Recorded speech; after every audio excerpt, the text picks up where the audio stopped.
The topic I want to do today is the audacity gap. Do you have the audacity? What am I saying? Let me explain here, right?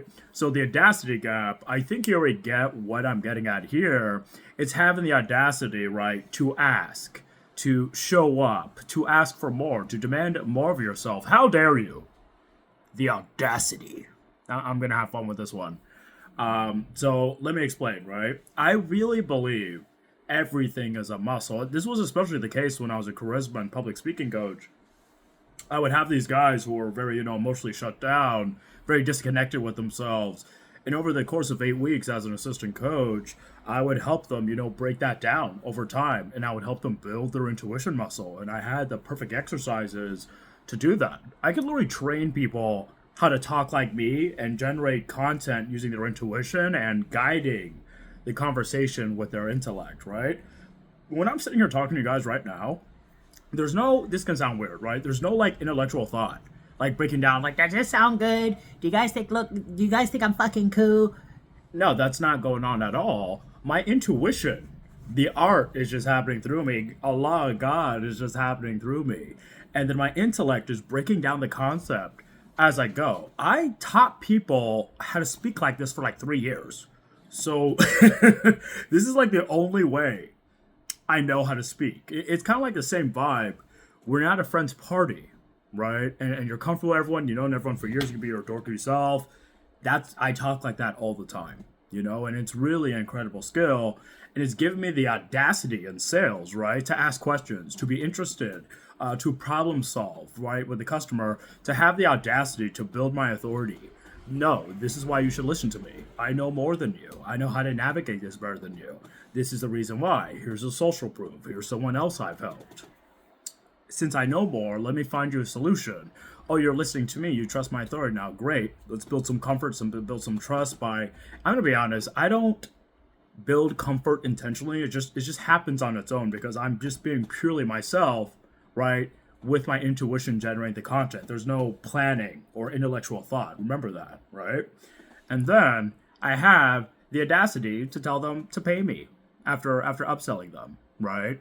And I've been in sales for like several years now, or even like different forms of it, and I've really become disconnected of how abnormal that is because on a lot of sales, you're breaking a lot of social etiquette sometimes, especially when you're closing.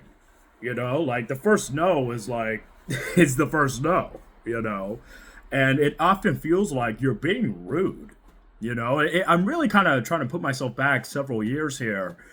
It feels like you're being rude and pushy and like aggressive. Not like maybe I just come off. I don't think I'm aggressive. I'm very what's the word we're looking for? Like cooperative, consultative. You get what I'm saying? I can't talk. My brain's fried. LOL. Consultative, like kind of role, right? I kind of have a collaboration thing with my customers and clients, but I really, really forgot.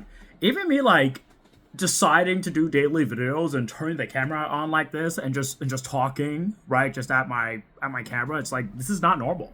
Like I have the audacity to sit here and talk about not nothing. I'm sharing my thoughts, but I want to get back into the rhythm, right, of putting things out externally, even if like no one watches them, right? Because I have the audacity to want better for myself.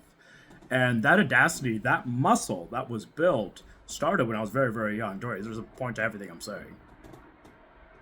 I'll never ever forget the first time I stood up for myself when I was bullied a lot, as you can imagine, right? And I'll never forget, man, this was like, it doesn't matter the year or time or place, it really doesn't. But I'll never forget how fucking, how fucking like terrified I was. I was like shaking. I was like standing up for myself was so scary and so out of my comfort zone. But if I'm being honest, what kind of pushed me to do that, what gave me the quote unquote audacity to do that, my anger, I'm just going to be very, very honest here. My anger at the injustice, right? I'm very attuned to justice, let's say that much. The anger at the injustice, right, of my situation became greater than my fear, Like that's just being completely honest with you. And motivation coaches, right, especially when I was hanging around in different circles, something they would say often is that your desire has to outweigh the pain, right? So my anger at the injustice of being bullied outpaced my fear of like being hit or being made fun of further or whatever it was. I don't even remember what it was, to be honest with you. Please hit me now. So my anger, right, was greater than my fear. I could easily sit here and say courage, right? I was just such a brave little boy standing up for myself, and that was very brave of me. But no, it was my anger outweighed my fear in that moment. And I think a lot of the early motivation when I was a child, right? I'm only speaking Audacity there. Well, it came from a very kind of similar dynamic. So that Audacity, that almost like self-entitled, like, no, I deserve more than this. I deserve better than this, right? That was what Audacity looked like for me, right? And that allowed me to be the dumbest person in the room, right? To have the audacity to want to learn more, to have the audacity to, make more money, to have the audacity to have a better district, a better state, a better country to live in. Have some fucking audacity. Where's your audacity, boy? Girl, man, woman, giraffe? Have some audacity. That's my message for the day.